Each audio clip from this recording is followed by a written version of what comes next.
boleh nggak Tat? Haji itu daftarnya dari sebelum lahir.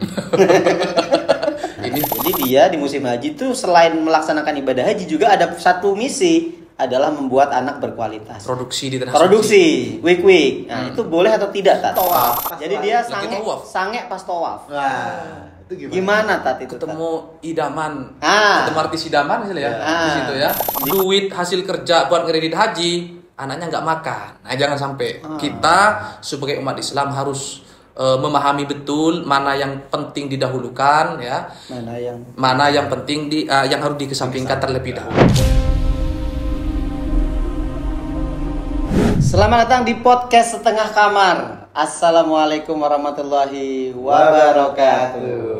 Wow, kali ini kita beda seperti biasanya karena kedatangan Ustadz. Siapa? Ustadznya Pak Adon? Ustadz Fauzan Amin. udah lupa namanya. Gimik aja sebenarnya. Gimik aja biar kita baru pertama jumpa sebenarnya udah berkali-kali. Udah berkali-kali. Satu atap. Iya. Ya kalau kita baru sekali. Seringnya nonton di TV. Saya sering nonton di Google. Di Google. Jadi gini Tat. Kita pengen haji. Kita pengen bahas haji kali ini. Lagi musimnya. Ya karena kita belum pernah haji juga sih. Nyaris. Nyaris. Mudah-mudahan segera dipanggil. Ya, panggil sama Allah. Amin ke tanah suci. Tapi dipanggil Kemenak juga enak. Oh, Tugas haji. oh bisa ya? Bisa itu Gimana ya? itu caranya Ustaz? Ya daftar lah. Kalau haji sekarang berapa tahun Tat antrian? Kalau sekarang ini, kalau daftar hari ini misalnya, itu sekitar 30 tahun. Jadi kalau kita lahir langsung daftar, usia 30 sudah bisa naik haji. Wow. Long time. Tapi jangan nanya nanti berapa bunga di bank. Wallahu a'lam. Yang pasti minat masyarakat Indonesia untuk melaksanakan ibadah haji Besar. sangat tinggi. Gironya sangat tinggi. Tahun ini tuh terbesar ya kayaknya. Berapa Tat jumlah yang pergi haji? Kalau jumlah total saya nggak tahu. Nggak tahu. Tapi yang jelas melebihi ratusan ribu. Nah, yang pasti banyak sekali. Apalagi dengan jamaahnya. Lihat petugas haji aja udah banyak sekali. Iya. Apalagi jamaahnya. Apalagi dengan jamaahnya. Oke, langsung aja kita bacain. Oke. Pertanyaan Jadi podcast netizen. kali ini Kak. Podcast kali ini itu temanya kita anti mainstream. Beda dengan podcast sebelumnya. Langsung kita Q&A. Yang pertama, boleh nggak Tat? Haji itu daftarnya dari sebelum lahir. Ini kalau dicek di Viki belum ketemu jawabannya. Tapi persoalannya karena di Indonesia itu antrian haji sangat panjang. Kemudian ada orang tua berinisiatif mendaftarkan anaknya. Ya mungkin kan biasanya tradisi orang tua di Indonesia itu anak sebelum lahir sudah dirangkai duluan itu.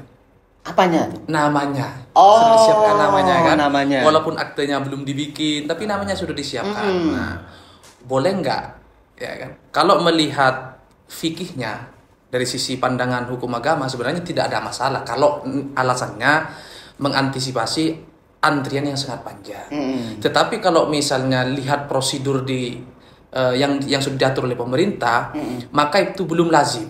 Yang ada itu selama ini adalah lahir, ada namanya, baru walaupun daftar. umurnya belum balik, didaftarkan tidak masalah. Kenapa? Kalau misalnya ternyata seseorang itu tidak jadi, sudah daftar, kemudian meninggal dunia atau ada alasan syariah untuk tidak bisa melaksanakan ibadah haji, bisa digantikan kepada keluarganya. Bisa digantikan keluarganya. Iya, ini juga mungkin menjadi tanggung jawab Kemenak ya untuk menjawab karena netizen banyak nih yang bertanya nih ya kan. Nah, bahkan 2 anak sebelum lahir sudah disiapkan. Jadi sebetulnya boleh, cuman belum lazim. Nah, belum lazim aja di Indonesia sehingga penting untuk dikonsultasikan nanti dengan pemerintah dalam hal ini ya. Karena ya belum ada namanya pasti kan. Belum ada namanya. Pasti syaratnya kan ada KTP. Iya. Kalau ya di kan, Madura ada nanti yang... panggilnya cong ini. Apa tuh? Kacung yang kecil. Oh. Karena belum punya nama. Oh. Iya, makanya syarat kecil. untuk mendaftarkan haji itu kan pakai KTP. Kakak. Oh, di waktu Indonesia lahir. Ya. Kalau sebelum lahir mungkin secara prosedur pemerintah aja belum memenuhi syarat kan begitu kan. Makanya silakan lahir dulu baru didaftarkan kan. Oke. Gitu. Dananya aja disiapin. Iya. PR orang tua tuh nyari duit. Iya kan. Tapi hakikat dari haji itu sebenarnya apa sih Tat? Orang kok pada berbondong-bondong haji itu sebenarnya hakikatnya seperti apa? Sesungguhnya haji itu adalah ibadah ya yang sangat unik. Kalau sholat itu kan suatu ibadah ya, rukun Islam yang kedua kan, setelah syahadat, sholat, zakat, puasa, baru haji. Itu saya Tetapi sering. haji ini memiliki syarat dan ketentuan yang lebih banyak daripada ibadah-ibadah yang lainnya. Bukan hanya persoalan keilmuan, harus punya ilmu lah syaratnya, juga harus memiliki harta benda yang mencukupi selama proses pelaksanaan ibadah haji. Selama proses. Jangan sampai ya kan hanya punya bekal pendaftaran sudah lunas, berangkat ke sana gembel. Itu nggak boleh. Nggak boleh. Maka syarat di dalam kitab fikih itu harus memiliki harta yang cukup selama pelaksanaan haji. Kalau pulang haji terus gembel, boleh? Nah itu ada syarat lagi. Bagaimana orang naik haji sementara ia sendiri masih punya tanggungan, Hutang misalnya ya. hutang, apalagi hutang ya, punya tanggungan menyekolahkan anak, punya tanggungan membayar kuliahnya anak, maka sungguhnya kewajiban itu menjadi gugur. Belum wajib. Artinya ada kewajiban yang lebih penting didahulukan daripada pelaksanaan ibadah haji ini. Maka Rasulullah sendiri walaupun jaraknya sangat dekat dari Mekah Madinah, mungkin sekitar Jakarta Surabaya ya. Ya sekarang sudah bisa naik kereta ya kan. Iya. Kalau dulu onta. Rasulullah sendiri itu hajinya cuma sekali. Cuman sekali. Seumur hidupnya. Seumur hidup. Nggak ketahuan kali Tat. Ya. Oke, Intinya, itu belum ada yang ya, video. sejarah mencatat bahwa Rasulullah itu naik hajinya sekali. Makanya ketika orang itu sudah melaksanakan ibadah haji setelahnya itu, nah itu menjadi tidak wajib. Kalau kita kelebihan duit, mendingan didistribusikan untuk fakir miskin, Betul. ya kan? Bangun pesantren atau bikin lembaga-lembaga yang bisa bermanfaat bagi masyarakat. Ketimbang haji lagi. Kasihan juga yang ngantri banyak, Iya. ya kan? Yang ngantri Lu lagi. lu lagi, ya kan? Iya. Tampang lu lagi, ya kan? Berarti haji itu sebetulnya nggak boleh dipaksain meskipun wajib. Nggak boleh. Apa? Bukan hanya haji. Nah, apapun itu tidak boleh dipaksakan. Ya, makanya kata Al-Qur'an itu famaniturra ghairu bawi wala adin fala itsma alaih. Kalau kita terpaksa, ya, misalnya terpaksa makan babi. Gara-gara kalau nggak makan detik ini mati, maka boleh makan babi itu. Boleh. Kenapa? Allah itu menciptakan agama ini bukan untuk mempersulit. Yuridullahu bikumul yusra wala yuridu bikumul usra. Allah ini menginginkan dengan adanya agama itu mempermudah kepada umatnya, bukan malah membikin umatnya kesulitan. Waduh, saya nyesel kemarin dipaksa untuk jadi menantunya Bill Gates, saya nolak. Nggak mau ya? Nggak mau. Aduh, Harusnya nyesel. mau. Iya, harusnya mau. Biar bisa naik haji berkali-kali. Kita dimualafin. Oke, lanjut. Berarti kalau haji tidak boleh maksa, kalau berhaji kredit tuh gimana, Tan? Nah, itu fenomena baru lagi, ya. Kalau saya cek di Viki belum ada haji kreditan. Sekarang punya duit 10 juta aja udah daftar kan? Iya. Ya kan?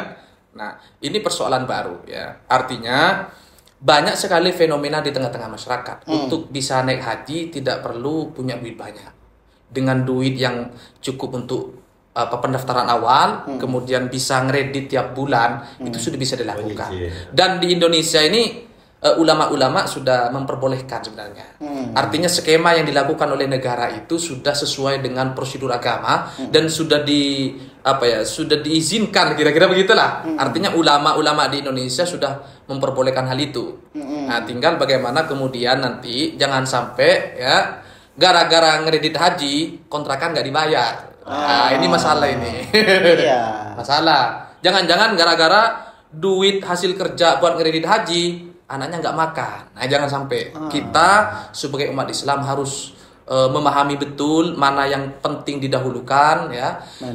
Mana yang penting yang harus dikesampingkan terlebih dahulu. Walaupun memang setiap manusia, setiap umat Islam khususnya itu memiliki cita-cita yang sama untuk bisa datang bertamu ke Baitullah. Iya, iya, Cuman iya. kredit kan sebenarnya nabung kan. Beda lah. Beda, Kalau kan? ini kan pakai pihak ketiga kan. Jadi Utang hajimu dulu. tuh sebetulnya udah dibayarin sama pihak ketiga ini. Terus kamu ngangsur sama si pihak ketiga ini kayak leasing gitu loh. Iya. Kayak kamu beli motor gitu kan. Jadi itu sebetulnya boleh, tapi tidak terlalu dianjurkan. Iya, ya, Kak? betul. Artinya bagi kita seorang muslim, mari kita pandai-pandai menempatkan agama kita ini pada tempatnya. Nah, kalau dirasa duit kita, fisik kita memungkinkan untuk menaik haji, silakan. Nah, bahkan ada ulama yang mengatakan bahwa kalau masih ada tanggungan di rumah, nah itu lebih didahulukan daripada kita harus datang ke Baitul. Ya mudah-mudahan lah mungkin di antara para netizen yang hari ini belum sempat nabung untuk bisa datang ke Tanah Suci, kita doakan mudah-mudahan segera dipanggil Allah. Amin. Amin Banter. Minimal menang jalan-jalan sehat, Iya. umroh gratis kan Siap, begitu kan. siap. Kita nggak tahu kenapa haji dan umroh itu adalah panggilan Allah Subhanahu wa taala. Betapa banyak orang yang duitnya melimpah tetapi dia tidak memiliki kesempatan untuk haji, ibadah haji. Sebaliknya betapa banyak orang-orang yang secara ekonomi pas-pasan tetapi Allah memanggilnya, ia bisa datang sujud di depan pelataran Ka'bah. Masya Allah. Semoga kita termasuk orang yang dipanggil. Amin, amin, ya. Kang Sulit tolong panggil. Mari kita. Ada lagi nih tak. Pertanyaan netizen tuh aneh-aneh. Dari Sianti kemarin Oke. yang masuk. Apa itu? Jadi coba? gini Tat, si Yanti, ini anggap aja inisial ya. Curhat berarti ini. Iya. Jadi dia itu kepengen punya anak yang berkualitas lah. Kan dia pengen Atau dan sebagai orang ingin tua. punya anak juga. Ya. Terus dia berpikir kalau aku pengen punya anak berkualitas, mungkin aku bagusnya bikinnya di Mekah. Dilalah itu pas di musim haji. Nah, jadi dia di musim haji itu selain melaksanakan ibadah haji juga ada satu misi adalah membuat anak berkualitas. Produksi di Tanah Produksi, Suci. wik. Nah, itu boleh atau tidak, Tat? Oke, ini pertanyaan bagus ya. Kayaknya menginspirasi yang lain. Oke, ini disclaimer dulu ya netizen ya. Jangan sampai nanti berangkat haji bikin semua sih. Oke, jadi kita harus bisa membedakan antara musim haji dengan rangkaian ibadah haji. Nah, artinya haji reguler ini kan durasinya sekitar 40 hari. 40 hari. 40 hari. Kalau petugas Iya. bisa 2 bulan itu di sana, ya kan? Misalnya petugas nih ya, atau haji reguler. Jangan kira itu yang dilarang berhubungan suami istri itu 40 hari, stres semua jemaah nanti. Oh, enggak Yang ya? dilarang itu ketika sudah kita ihram ya, memulai rangkaian ibadah haji. Itu tanggal berapa? Nah, itu ya sekitaran 9 Dzulqa'dah sampai selesai rangkaian haji ya. Intinya niat ihram lah ya. Oke. Niat, nah kan ada jemaah haji Indonesia ya yang kloternya di awal sekarang ini itu nyampe di sana nggak langsung ke Mekah tapi di Madinah dulu. Kongko. Nah begitu sebaliknya kloter akhir dia langsung ke Mekah melaksanakan ibadah haji, baru setelah itu liburan ke Madinah. Oh. Nah artinya di luar rangkaian ibadah haji ini nggak apa-apa melakukan hubungan suami istri, ya kan? Yang dilarang itu ketika sudah niat ihram untuk haji atau umroh sampai batas akhir ya, tahallul atau tauhid ifadah atau perpisahan itu baru itu dilarang melakukan fala rafatha wala fusuqa wala jidala fil hajj. Jadi Apa itu, Tat? Hah? Apa itu jelasin tadi itu? Iya. Fala rafatha ya. Iya. Fala rafatha itu kita dilarang berhubungan antar suami dan istri. Ya, Oke. atau ya cemburayu. Nah, banyak hal itu. Bahkan memakai pakaian yang wangi aja dilarang. Ya, dilarang ya. Kemudian wala fusuqa. Dilarang melakukan sesuatu yang fasik, berdosa, ya kan? Contoh misalnya membunuh hewan, kemudian Semut nggak boleh? nggak boleh. Niat nih semut tak bunuh misalnya nggak boleh, ya kan? Meskipun dia mengancam, Tat. Ini semut nih dari tadi nih. kecuali mengancam, misalnya kalau semut nggak mengancam dong. Yang mengancam itu malaria. Tapi kalau mengancam dalam kondisi darurat, kembali ke kaidah awal. Famanitru ghairu baghin wala adin fala itsma ali. Misalnya ada ular sudah siap. Wah, tapi kalau ular masih joget di tempat jauh, ya nggak boleh kan begitu kan ya. Nggak boleh kita samperin juga. Iya. Iya. Ya namanya pertanyaan netizen dah fan-fan aja kan. Nah, jadi Terus wala fusuk wala jidal. wala jidal. Jidal itu berdebat. Jadi ketika melaksanakan ibadah haji biasanya ujian selalu datang dari Allah. Kita sudah kita sudah jaga hati, ada aja orang-orang itu kadang-kadang kena senggol kita, ya kan. Bahkan itu ada kejadian suami istri tengkar terus karena mungkin kebiasaan di tanah air, kebiasaan tengkar, ya kan, atau mungkin belanjanya lupa disuplai ke bawah saat haji gitu. Wah, Bang Rocky nggak boleh haji dong. Kan sering berdebat Bang Rocky. Bang Rocky Gerung. Tapi dia muslim. Jadi intinya kita tidak harus pinter-pinter menjaga hati. Kenapa? Kembali kepada pertanyaan di awal tadi, hakikat daripada haji itu yaitu nilai-nilai ketakwaan kepada Allah Subhanahu wa taala. Maka banyak orang itu secara fisik mungkin haji, tetapi dia tidak mendapatkan substansi dari haji itu. Kenapa? Dia tidak tahu dan tidak pandai menjaga hatinya. Masya Allah. Nah, itu ada sebuah hikayah yang menyebutkan ada orang yang tidak pernah naik haji. Tetapi dia sujud minta kepada Allah, ya Allah, ya Rabbi ballighna nazuru, takdirkan kami datang ke tanah suci. Dia serius menabung tapi nggak kunjung dipanggil oleh Allah. Sesungguhnya dia telah mendapatkan pahala haji. Nah, kan ada itu kalau Bilal sebelum khutbah di hari Jumat bahwa inna yaumal jumu'ati sayyidul ayyam wa hajjul fuqara wa aidul masakin. Salat Jumat itu adalah hajinya orang-orang fakir. Dan orang-orang yang miskin gitu ya. Artinya kita walaupun belum berkesempatan naik haji, tetapi dengan keinginan, ketulusan berdoa meminta kepada Allah dan belum kesampaian, belum meninggal, kita bisa juga mendapatkan pahala haji. Masya Allah. Ustaz, saya nanya lagi nih Ustaz, nyambung ke si Yanti tadi.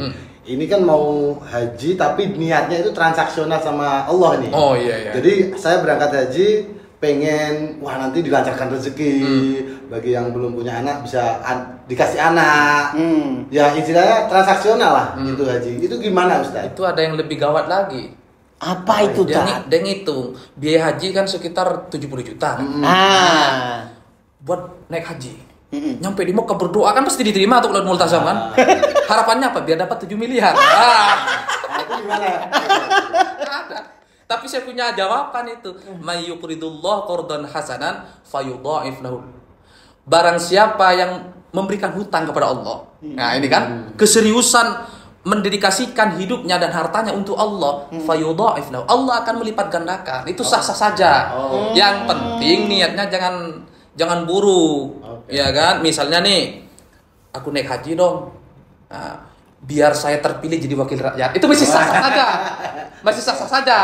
Tapi yang tidak sah itu nanti kalau saya di wakil rakyat, saya harus kembali modal. Lah, itu yang nggak boleh. Nggak boleh di situ. Tapi kalau kembalinya modal usaha kan boleh, Boleh. Yang penting bukan modal BBM.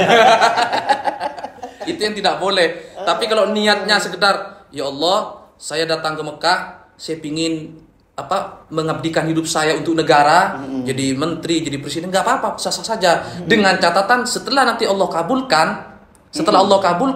jangan berkhianat. Karena ada ayat yang mengatakan begini, wa minhum man ahadallah la in atana min fadlihi lanasaddaqanna wa lanakunanna minasyakirin. Ada orang-orang yang berjanji kepada Allah, ya Allah, kalau saya nanti kaya, kalau saya jadi pejabat, saya akan bersedekah, saya akan menghabiskan hidup saya untuk bangsa. Ternyata, tapi falamma atahum min fadli bakhilu min.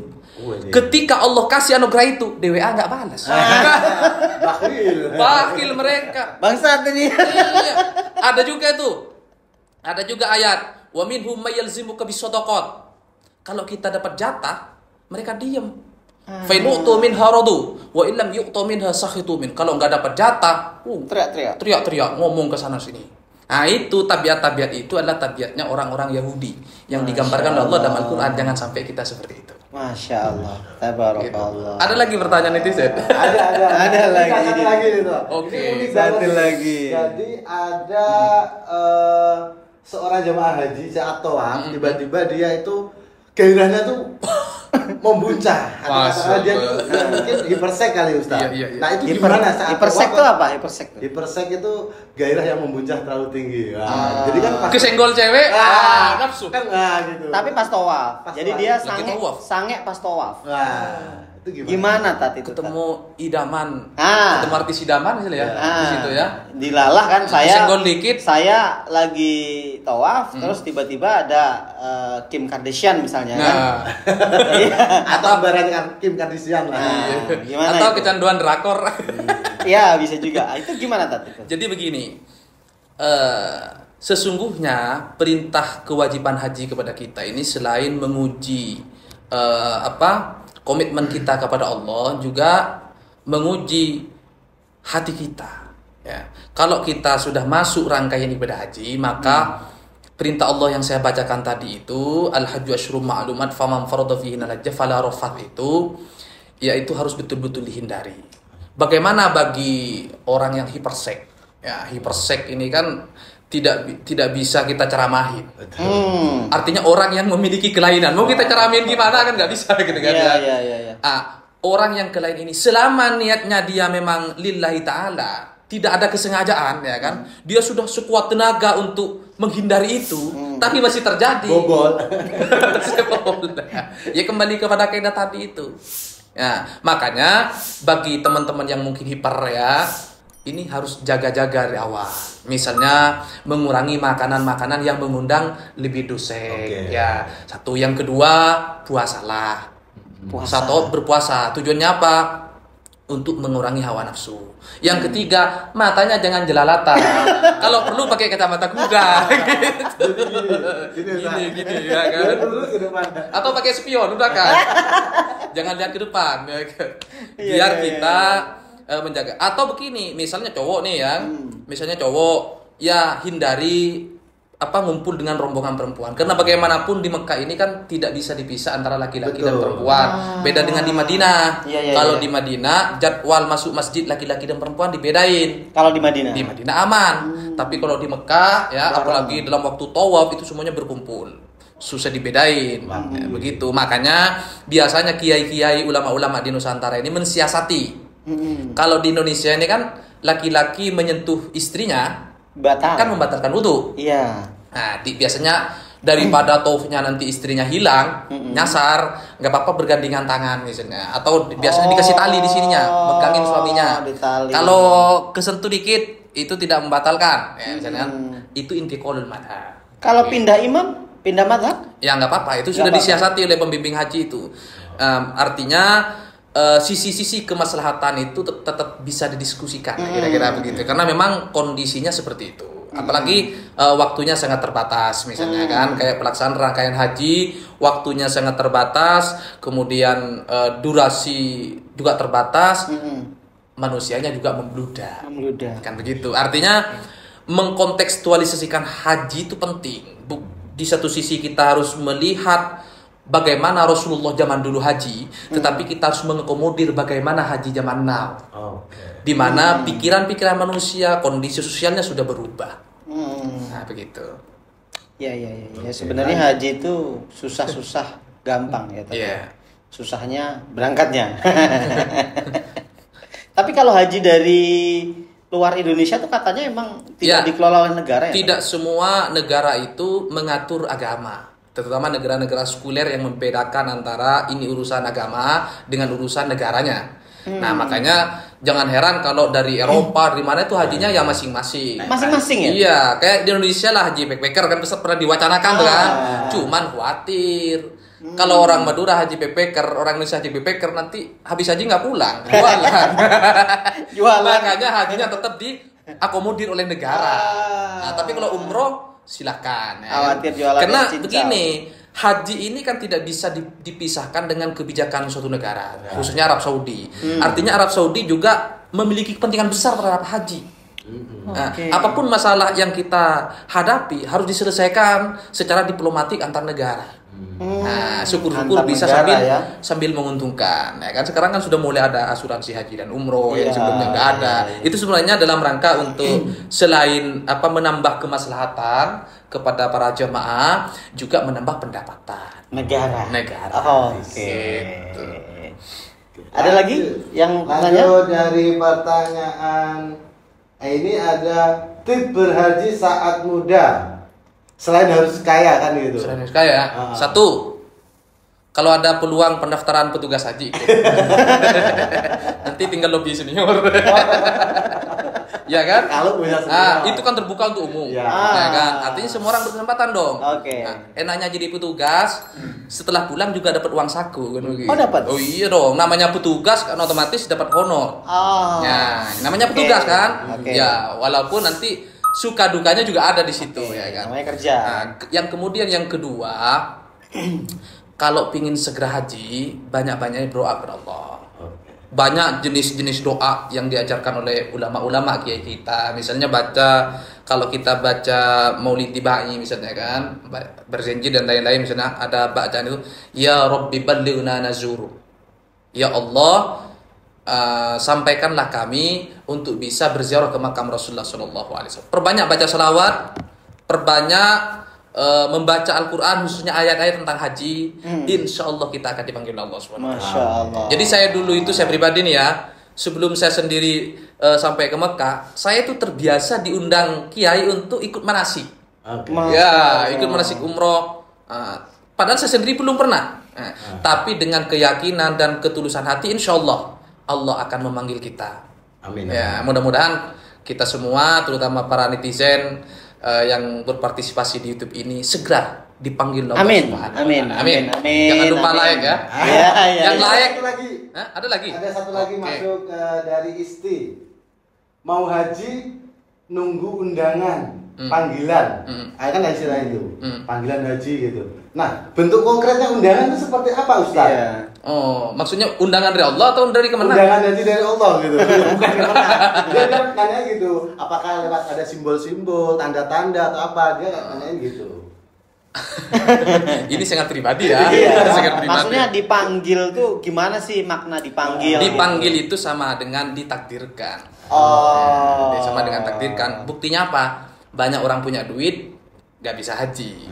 Banyak orang miskin dapat hadiah. Jalan-jalan sehat. Langsung dapat nomor antrian Iya, misalnya iya, kan. iya, iya, Kita tidak pernah tahu. Ya, teman-teman saya juara MTQ, orangnya miskin, tapi karena dia memiliki ilmu dan kapasitas agama yang cukup, ternyata dijadikan calon pembimbing umroh misalnya kan, sampai bisa haji. Banyak cara menuju tanah suci. Tapi bagi orang awam ini kan Ustaz, yang konteks pada si pertanyaan tadi netizen, itu kan dia mungkin, wah aku tiba-tiba kepikiran ingin haji, gitu. Apakah itu bagian dari tanda-tanda? Ya, tanda, betul, betul. Niat itu sudah separuh dari aplikasi. Oke. Masya Itu Allah. termasuk kode. Niat Kode. separuh dari implikasi dari keinginan kita. Berniat aja dulu. Ya Allah, tahun 2000 kapan IKN pindah itu? 2024 ya? 25 udah pindah. Sudah pindah ya? Iya. Ya Allah, sebelum IKN pindah, saya pingin daftar haji. Ya, laksanakan. Selama niat kita baik, insya Allah Allah pasti mengabulkan. Insya Allah. Wa idza sa'alaka ibadi anni fa inni qarib ujibu da'watad da'i dad'an falyastajibu li wal yu'minu bi la'allahum yarshudun. Siapa di antara hambaku yang meminta kepadaku, pasti aku menjawabnya. Entah dijawabnya besok, lusa, minggu depan, tahun depan ya kan, atau dijawabnya di akhirat. Kan ada yang protes tuh netizen tuh. Saya udah tiap hari ke masjid berdoa, Ustaz. Kok nggak didengar-dengar atau bukan Tuhan tidak mendengar, ya kan? Tuhan tahu kalau ente datang ke Mekah, sangean di situ. Makanya, nggak usah berangkat dah. Ya, yang penting dengan niat yang baik, tulus dan ikhlas, insya Allah kita sudah mendapatkan pahala haji dari Insya Allah. Allah. Amin. Ya kan? Ini ada dari Robi_Mio. Robi Mio. Kamu yang baca atau aku ini? Jadi Ada niat, ada uang, tapi nggak jadi haji. Oh. Justru traveling ke luar negeri. jadi awalnya Apakah bakal kena sial terus? jadi udah Gimana niat sih awal nih Ustaz. Artinya sudah memenuhi syarat ya? Mulai salah tiba-tiba tengah jalan dia berubah pikiran, uangnya sudah ada, pakai ke luar negeri aja, jalan-jalan kemana. Nah itu katanya bisa mempengaruhi, nanti kena sial jatuhnya, gagalin haji Ya, gitu. hati-hati itu Bener ya. nggak sih? Hati-hati bagi kita yang sebenarnya sudah memenuhi syarat untuk melaksanakan haji. Haji ini kan rukun Islam. Ya kan? Kalau sudah memenuhi syarat, maka kita berkewajiban untuk menunaikan rukun Islam yang kelima ini. kalau sudah memenuhi syarat kan. Kita tidak tahu konteksnya yang sebenarnya seperti apa kan. Nah, jangan-jangan dia memang belum memenuhi syarat. Syaratnya kan banyak. Harus tahu tata caranya, harus punya bekal. Nah, terus kemudian dia sudah tidak punya tanggungan yang lain yang lebih penting. Tapi misalnya dia sudah cukup. Sudah cukup duitnya. Tapi dia traveling ke luar negeri karena alasan studi atau alasan yang lain yang baik-baik, ya sebenarnya nggak apa-apa. Tapi kalau sudah memenuhi syarat, segera kita naik haji. Kita tidak tahu tiba-tiba duitnya hilang atau usahanya bangkrut atau seperti apa. Nah, itulah yang dimaksud mungkin tadi ketiban sial itu ya. Kenapa? Kalau hati kita sudah terdetak di jantung kita mau naik haji, itu sebenarnya panggilan Allah sudah panggilan Allah. Jangan menyia-nyiakan panggilan Allah. Masya Allah. Oke, terima kasih Udah Ustaz habis ya? Fauzan. Habis ya. Terima kasih Ustaz Fauzan. Sama-sama. Barokallah. Masya Allah, tabarakallah. Terima kasih pencerahannya. Cerah sekali hari ini ya, Bang Adon. Luar biasa. Semoga kita semua, ini semua kru yang di belakang, nggak ada 200 orang bisa haji bersama-sama. Hajinya haji reguler ya, bukan backpacker. Karena nanti bisa dideportasi sama Arab kalau. Iya. Oke, syukron Ustadz. Kita berjumpa lagi di lain sesi. Terima kasih teman-teman semua yang sudah nonton. Jangan lupa kasih komen di bawah siapa bintang tamu yang harus kita undang selanjutnya. Oke, terima kasih. Assalamualaikum warahmatullahi wabarakatuh.